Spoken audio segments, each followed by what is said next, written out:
Buenas a todos y a todas.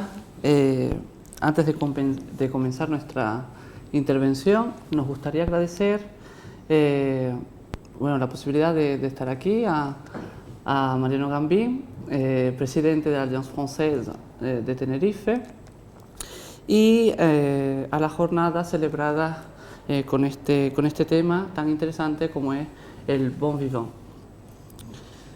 Tanto Denis Santos González, mi compañero, como yo, Rubén Díaz Vega, hemos pertenecido, en el caso de Denis, o seguimos perteneciendo, en mi propio caso, al grado de estudios francófonos de la Universidad de La Laguna, por lo que nos ha acompañado y mejorando lo presente nos seguirá acompañando, o eso esperamos, un incesante interés por la cultura francesa y francófona también. Nuestro trabajo, como pueden ver en la pantalla, se titula Producido en Francia, degustado en Tenerife, los placeres del bon vivant. Les hablaremos sobre lo producido en Francia, refiriéndonos a las manufacturas foráneas, concretamente las que venían de Francia, o que llegaban a Tenerife por medio de los puertos franceses como el de Marsella.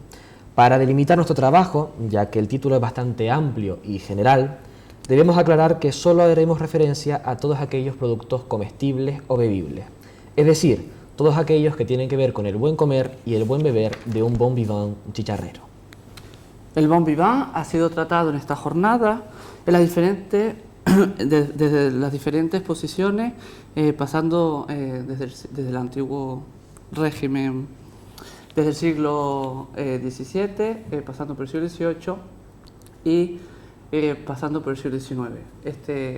Dentro de este marco histórico del siglo XIX, nosotros nos centraremos en ver un poco en sí, no tanto en continuar en características en sí mismos sobre el bon vivant, sino más bien todos aquellos productos que iban a denominar a esa persona a ser un bon vivant.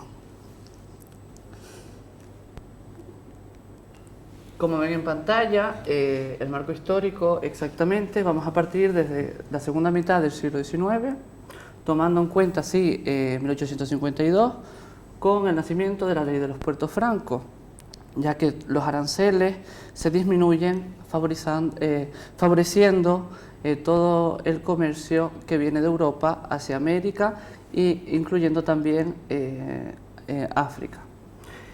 Como límite o como periodo histórico en el cual nos vamos a pasar nuestro trabajo, hemos decidido ponerlo en 1895, tomando en cuenta la guerra de independencia de Cuba, ya que, como afirman diferentes cronistas y se puede ver en correspondencias como correspondencia de las casas comerciales, no malentendido, sino su propuesta,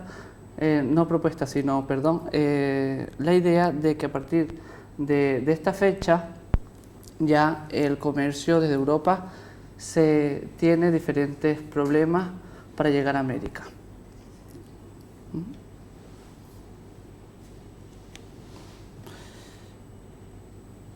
Las fuentes utilizadas también vamos a basarnos en el marco teórico en la publicidad de esos productos que llegaban a través de los puertos de Marsella y Burdeos, y también hacemos unas pequeñas apreciaciones basándonos en algunas de las memorias analíticas realizadas concretamente por el cónsul Savant Berthelot, que residió en Tenerife a lo largo del siglo XIX. Concretamente, la memoria que vamos a utilizar es la memoria analítica y observaciones relativas a los documentos, a los documentos estadísticos adjuntos, ¿no? Bueno, para no estar volteando la cabeza porque no veo muy bien, lo interesante es, una obra que ha visto la luz en 2018 sobre los investigadores Christian Díaz y Nathalie Lebrun, que una obra la cual es una traducción de diferentes informes bastante interesantes desde el punto de vista del comercio y la cultura material también y la civilización francesa en Canarias. Como he dicho, la publicidad en diferentes periódicos locales, concretamente en Tenerife, ya que nos importa el puerto de Santa Cruz, Entre ellos hemos puesto 3, ¿no? El Eco del Comercio, el Noticioso de Canarias, el Insular, entre otros. En esta publicidad, si tuviéramos que hablar sobre un producto estrella o por antonomasia, el producto que nos viene a mente, o el más relativo que encontramos, sin duda es el champán. Por supuesto, y es que beber champán era ya algo prestigioso del siglo XVII. Tiene su origen, según la leyenda, que cuenta cómo el monje Pierre Pérignon, al que todos conoceremos más tarde como Don Pérignon, intentaba eliminar las burbujas del vino porque las botellas se estallaban debido a la gran fermentación de este vino. Haciendo esto, y por pura o divina casualidad, dirán los bebedores de champán, Don Pérignon desarrolló el método tradicional regulado, al que llamamos desde entonces méthode champenoise, y comenzando a producir champán desde el año 1668. Cuenta la leyenda, a modo de anécdota, que cuando el monje probó aquel vino que parecía estar malo por la segunda fermentación de este, pronunció las siguientes palabras: «Venez, mes frères, je bois des étoiles», quiere decir: «Venid, mis hermanos, bebo estrellas, estoy bebiendo estrellas». A partir de este momento comienzan a aparecer en la actual región de Grand Est y antiguamente Champagne-Ardenne infinidad de bodegas como Moët Chandon en 1743, casi un siglo más tarde, Veuve Clicquot en 1772 o la Maison Mercier en 1871, entre infinidad de otras. Tal es el prestigio de estos vinos que el 14 de julio de 1790 y en los parisinos Campos de Marte, solo el champán fue considerado digno para brindar. Efectivamente, en los brindis se utilizaba esta bebida tan prestigiosa. Por ejemplo, en 1852 se anunciaba en el periódico, tales como el Eco del Comercio, las manufacturas cuando éstas llegaban de los puertos y se depositaban en los almacenes o pequeños comercios. La mayoría de ellos se encontraban en lo que hoy conocemos y en aquel entonces también, lo que viene siendo la calle del Castillo. Esos productos llegaban de los vapores y después los almacenes o los pequeños comercios aprovechaban la prensa local para anunciarlo a modo de inventario algunas veces o en pequeños anuncios. Si tenemos en cuenta los consignatarios, que eran los responsables de hacer los trámites administrativos de las cargas y los pasajes que llegaban de otros muelles o puertos foráneos, tenemos que tener en cuenta pues diferentes consignatarios. En cuanto a los anglófonos, tenemos que resaltar a Bruce y Hamilton, y en la vertiente francófona o de origen francés tenemos que resaltar a los hermanos Ardisson y también a la compañía o la casa Lagauche. En este anuncio, concretamente, donde se aprecia un festejo por la entrada de la ley de los puertos francos y la celebración del cumpleaños de la reina Isabel II, vemos cómo dicho brindis se convierte en protagonista gracias a las bebidas tales como el champán, los vinos del Rin o los de Burdeos, entre otros. En esta tabla hemos intentado reflejar, tanto Rubén como yo, los productos que llegaban, pues concretamente, como ya hemos dicho, de los puertos de Burdeos y de Marsella en general, son los que más salen en la prensa, y lo hemos dividido en 3 partes: la cantidad, haciendo referencia al número que llegaba al muelle de Santa Cruz de Tenerife; el producto, ya que vemos que varían, a veces son cestas, a veces son cajas, simples botellas; y después hemos creído oportuno poner la fecha teniendo en cuenta o poniendo de margen de 5 años entre uno y otro, para hacer una evolución del producto de forma anecdótica, ¿no? Podemos resaltar justamente en 1853 esa gran cantidad de botellas de champaña que llegan, que, bueno, como podrán ver, 21.160 botellas algo que sin duda parece algo increíble, o eso nos parece. Después vemos como a veces, o cada tanda, cada mes, los periódicos se iban publicando, dependiendo del cual, cada semana o tenía una tirada cada 2 semanas. Entonces, bueno, hay veces que llegaban simplemente pues 2 cestas de champaña. Vemos también cómo esto se puede entender como que era un producto no muy comercializado, entonces como había poca cantidad, se podía adquirir de forma exclusiva o el producto simplemente tenía una categoría denominada así como algo de lujo. Aprovechando un extracto de la memoria que ya hemos citado de Savant Berthelot, que ya en la obra de Nathalie Lebrun y de Christian Diaz, Berthelot nos comenta lo siguiente: la importación de los vinos de España se hace cada vez más fuerte y la de los nuestros disminuye en la misma medida. Por el contrario, nuestros vinos de Champaña y de Burdeos empiezan a encontrar más consumidores, pero naturalmente la venta de estos vinos finos todavía es bastante reducida. Bueno, si tuviéramos que quedarnos con una idea general, ese término que denomina Berthelot como estos vinos finos, entendiendo por ello el champán. Ya veremos más adelante que los Burdeos, los del Rin y los de Borgoña también consideran esa denominación.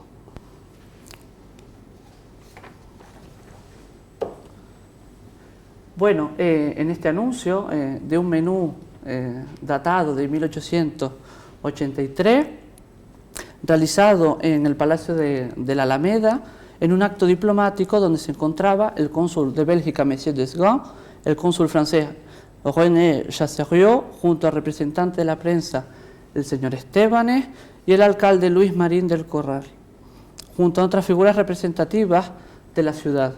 Vemos pues, como en este menú, hay productos nacionales y foráneos. El que nos interesa a nosotros, bueno, vemos que hay otros productos de origen francés o de platos que vienen que se realizan con diferentes productos franceses, ¿no? Como el pastel de glacé, y el vol au vent de pollo, etcétera. Pero lo que nos interesa en este apartado es la parte de los vinos, resaltar como ya el champán compite o comparte en la mesa espacio con otros vinos, por ejemplo, de Jerez, de Malvasía o de Tenerife.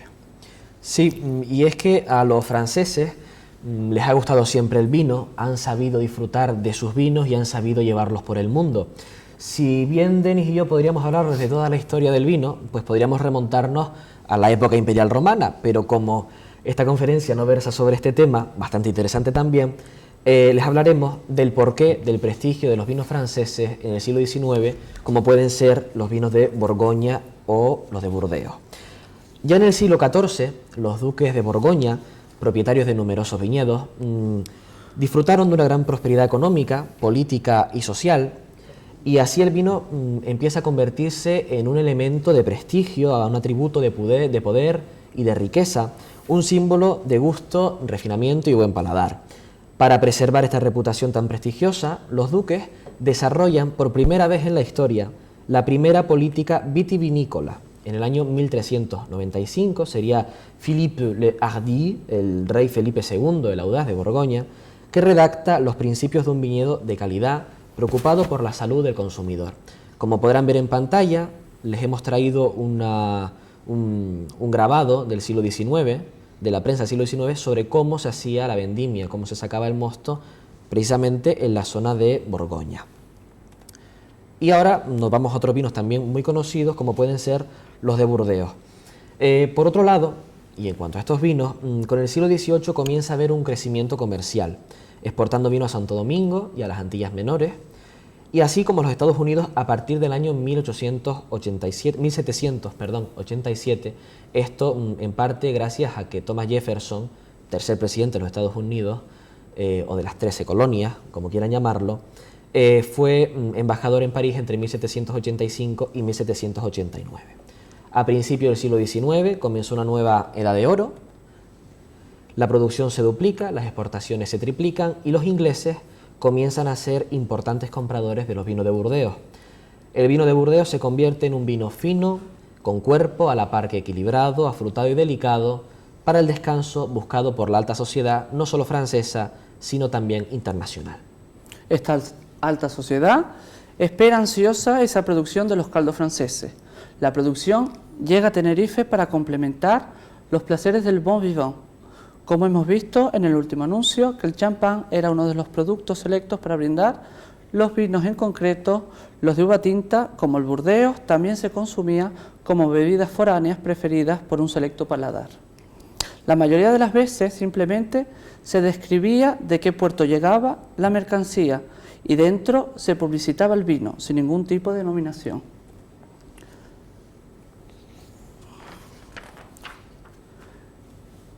En este anuncio, justamente, vemos que 200 botellas de vinos de Burdeos es algo concreto si tenemos en cuenta que las casas comerciales siempre anunciaban sus productos con la ciudad, concretamente, como estamos hablando de Francia, de Lyon, de París, de Marsella, de Burdeos, etc.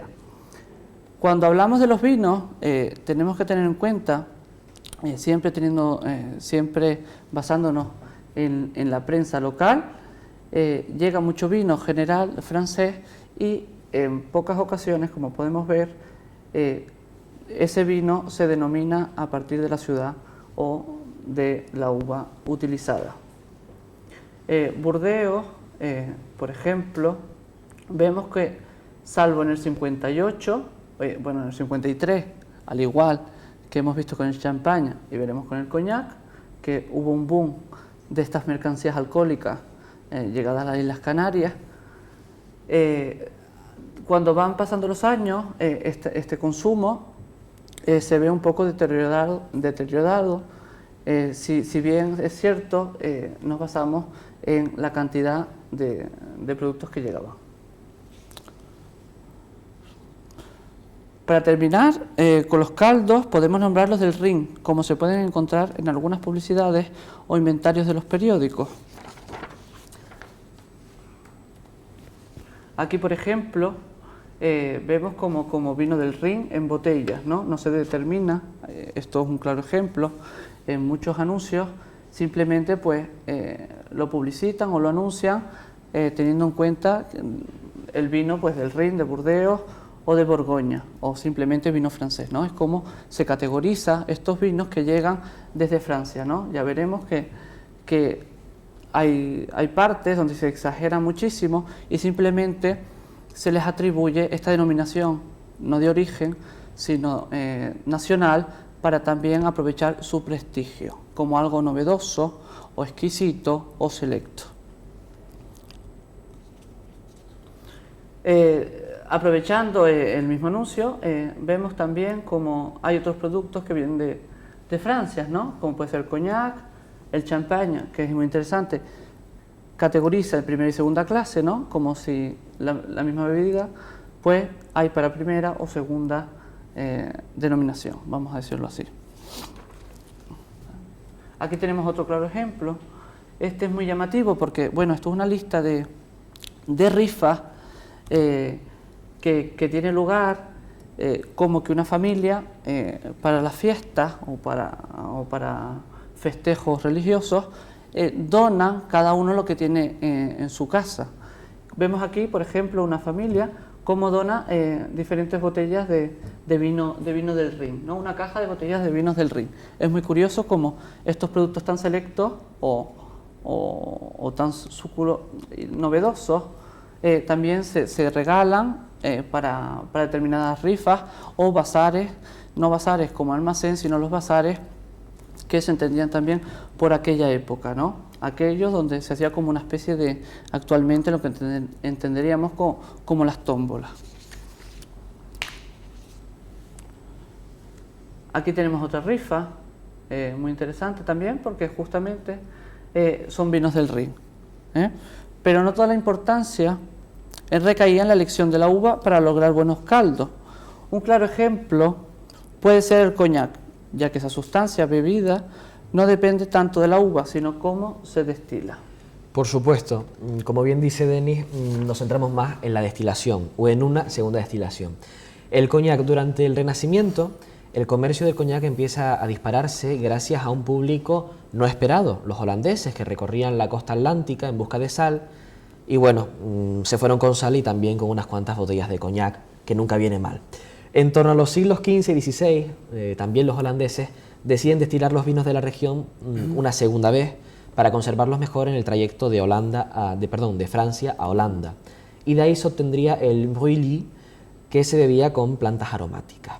Sin embargo, sería en el siglo XVII que la destilación de estos vinos tomaría una nueva dimensión gracias al Chevalier de la Cameron, Monsieur de Segonzac, el señor de Segonzac, que soñó que Satanás intentaba condenar su alma en un caldero, pero como tenía tanta fe cristiana, católica, pues no pudo, y entonces el diablo se vio la obligación de cocer su alma una segunda vez.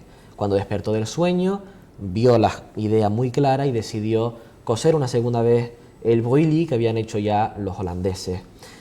Así, en la región de Cognac se ha perpetuado esta leyenda sobre el origen del descubrimiento de esa doble destilación, y en el siglo XIX asistimos al nacimiento de numerosas casas comerciales de Cognac como Bisquit en 1819, Courvoisier en 1843, Royer en 1853, Mucot en 1862 o Camus y Hardy, ambas en 1863.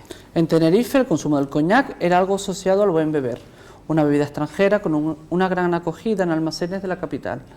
En particular nombraremos al almacén La Barcelonesa de Nicolás Remón. Este producto competía con otros locales y extranjeros. Venían cajas con un número determinado de botellas, por lo que la exclusividad era evidente. En este anuncio, de la Barcelonesa, como acabo de resaltar, no solo se vendían productos alimenticios o bebidas alcohólicas, sino también se vendían manufacturas referidas al vestir y a la moda, como veremos después. Aquí, por ejemplo, también resaltan 6 cajas de botellas de coñac. Vemos tampoco que las mercancías tampoco son tan cuantiosas, sino 6 cajas, no determinan las botellas. Por lo general, en otros anuncios, siempre van de 6 a 10 botellas. Aquí resalta, aparte, el coñac superior, ¿no? Vemos también cómo no solo el coñac que llegaba de Francia, sino había un coñac superior a otro.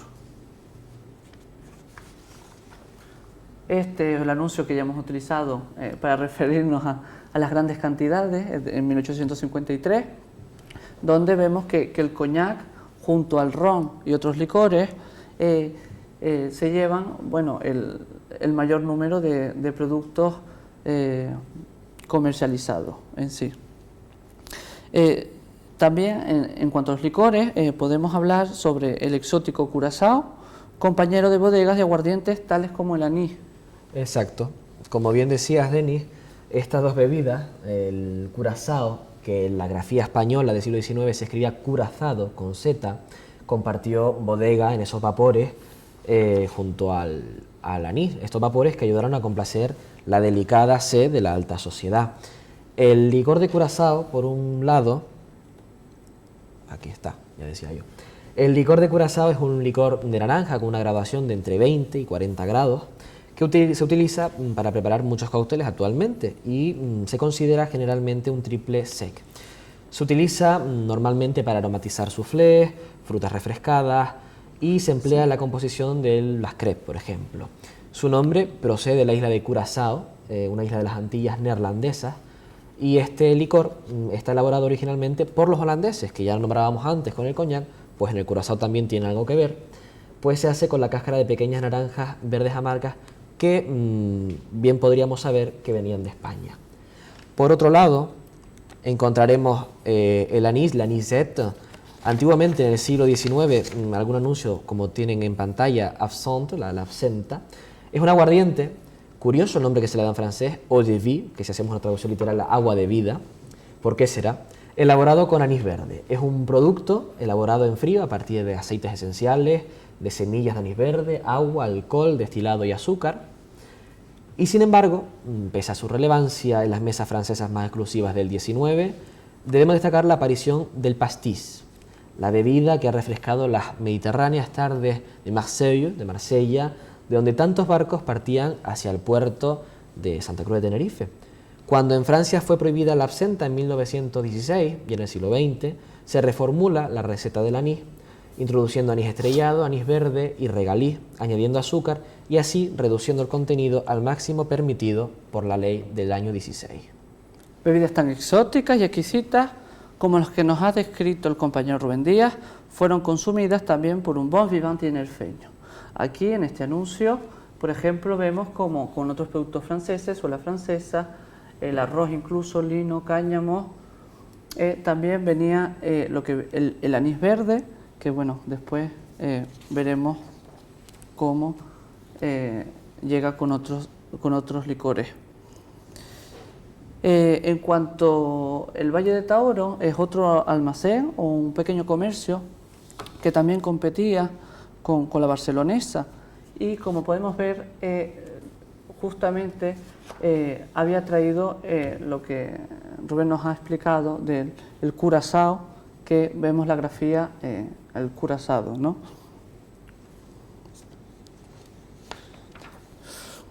Terminando con las bebidas alcohólicas y teniendo en cuenta que esto no es una terapia sobre el alcoholismo, el siguiente fragmento de la memoria de Savant-Berthelot vemos cómo hace un pequeño inventario de los productos que llegan de Francia y añade al final las ganancias de las ventas de estos productos, donde deja claro que en 1862 los licores que se consumen, como el coñac, son pocos y para exquisitos paladares.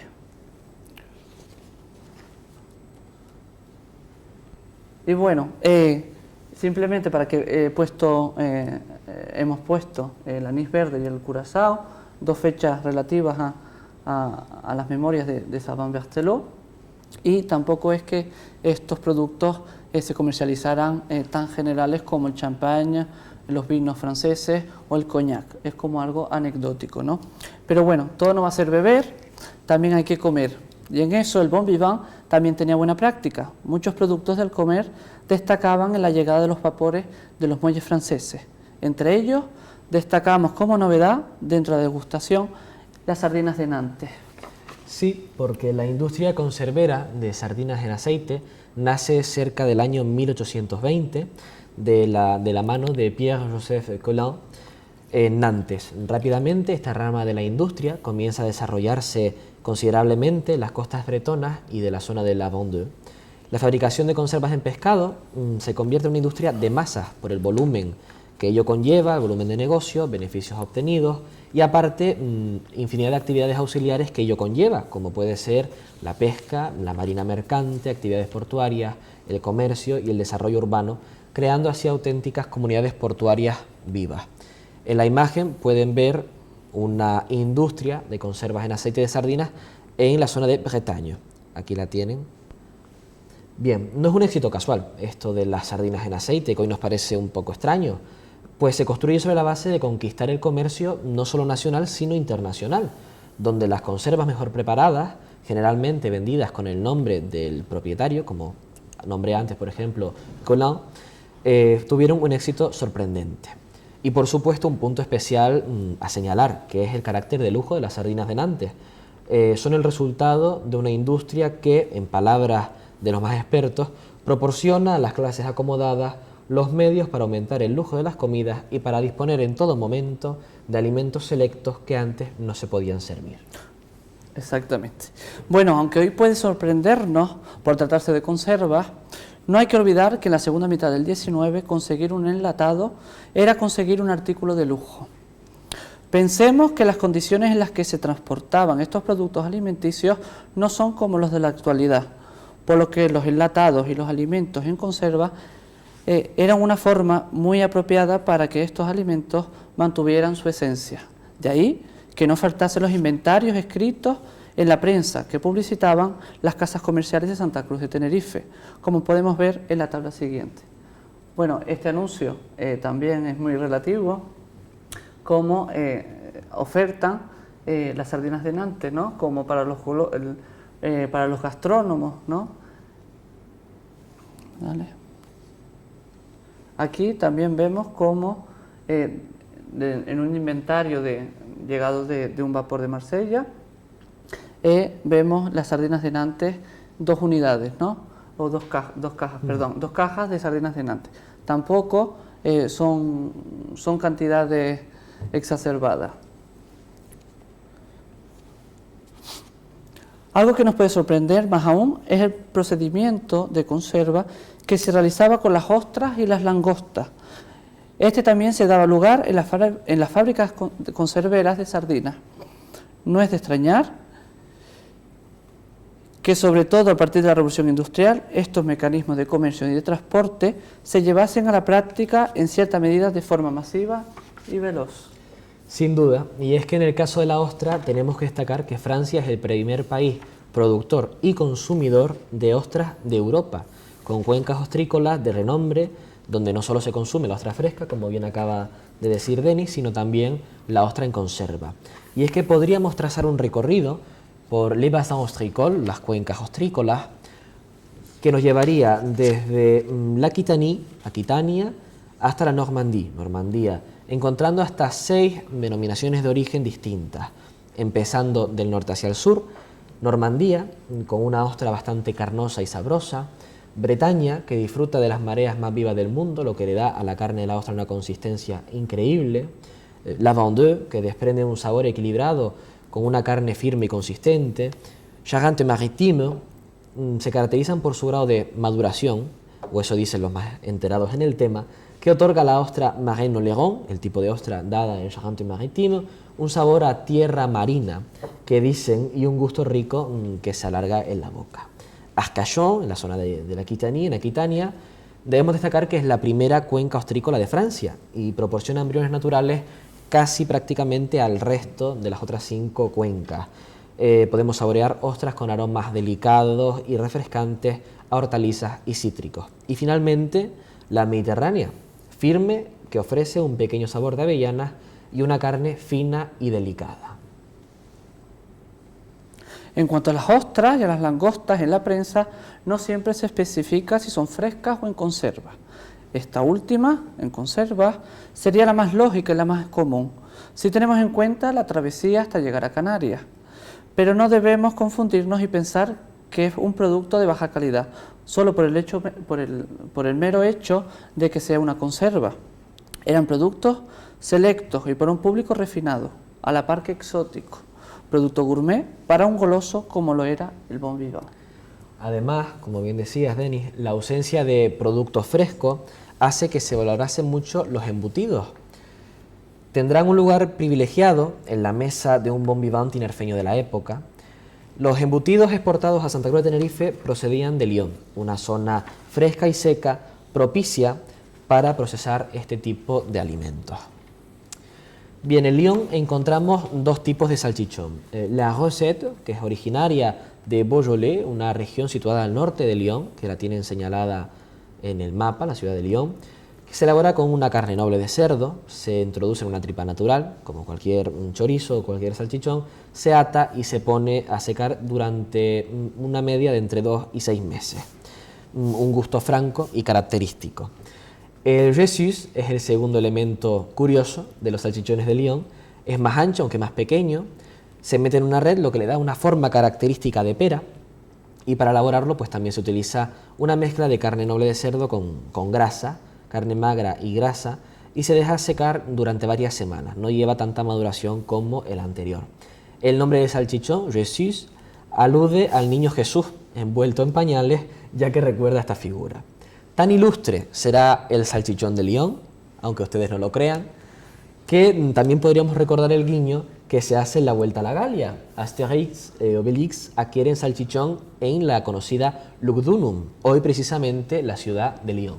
De Lyon a Santa Cruz llegan manufacturas en grandes cantidades y llamativas para los consumidores, sobre todo si nos enfocamos en la cultura del vestir y los saberes de la moda, ya que existen una enorme variedad de artículos para la confección de prendas como la exitosa Seda de Lyon. Sobre estas cuestiones hablará nuestro colega y amigo Carlos Castro Bruneto en su conferencia. Regresando al tema que nos ocupa, la degustación de manjares selectos, de Lyon podemos nombrar, como bien ha dicho Rubén, el salchichón. Teniendo en cuenta la memoria de Saint-Berthelot, en lo cual él dice las salazones francesas se hallan todavía en minoría. Muchas proceden de España, tocinos, jamones, cervelas, sardinas, prensadas, aceitunas, etc. Alemania, Inglaterra y Estados Unidos importan igualmente jamones, arenques, bacalao, quesos, mantequillas, manteca de cerdo, etc. Francia no importa de manera exclusiva, sino sardinas en aceite, sardinas de Nantes que podemos comparar, salchichones, conservas en vinagre y algunos quesos. Aquí hemos hecho también una cuadrícula para ver de forma representativa cómo estos salchichones, salchichones, llegaban en pocas cantidades, ¿no? No se suele tampoco especificar, sino simplemente se generaliza como salchichón de Lyon, salchichón fresco, salchichón superior o salchichón.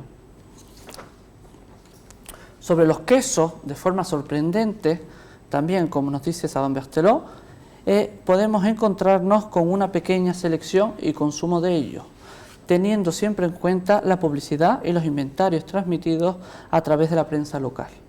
Al igual que los vinos, al principio de las décadas de la segunda mitad del XIX, los almacenes comercializaban quesos de forma general, sin especificar qué queso era, simplemente decían, pues por ejemplo, queso de Francia o quesos llegados de almacenes de París.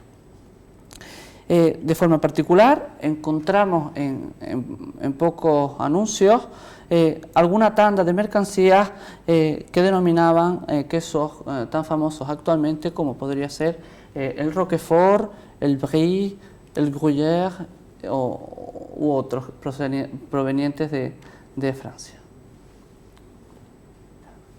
Aquí, por ejemplo, en Benigno Ramos, un magnífico queso Roquefort de Brie. El patagras es un queso no de origen francés, aunque parezca. El queso Roquefort, en el almacén de Benigno Ramos también, y etcétera.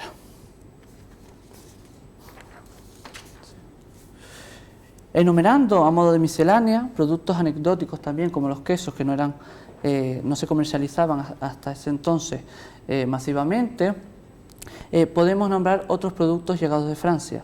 La harina, la pimienta, el clavo, el comino, la canela, la pimienta de Tabasco o la pimienta blanca, la guindilla, el azafrán, la lavanda y un largo etcétera.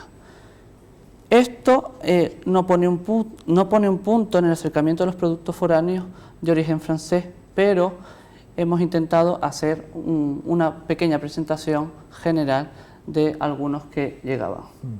Lo que creemos que queda claro en este trabajo que hemos podido llevar a cabo Denis y yo conjuntamente es que se abren las puertas a la investigación de nuevos campos, como pueden ser la historia de la gastronomía, la antropología o la evolución de los hábitos y costumbres de la sociedad canaria a finales del siglo XIX e incluso un largo etcétera. En conclusión, los comercios de la ciudad portuaria de Santa Cruz de Tenerife venden diversas manufacturas y objetos de refinamiento y de lujo, lo que recuerda, salvando las distancias, las actuales tiendas gourmet, gran variedad de vinos, licores, dulces, envasados, etc. En un proceso lento y tardío, homogenizándose con Europa, la transformación de las ventas al por menor y la difusión de la prensa de modas evidenció el progreso de la modernización y el desarrollo de una sociedad del ocio, convirtiendo en atractivos para todos el sentido de pertenencia y la identidad burguesa, tan representada por el bon vivant.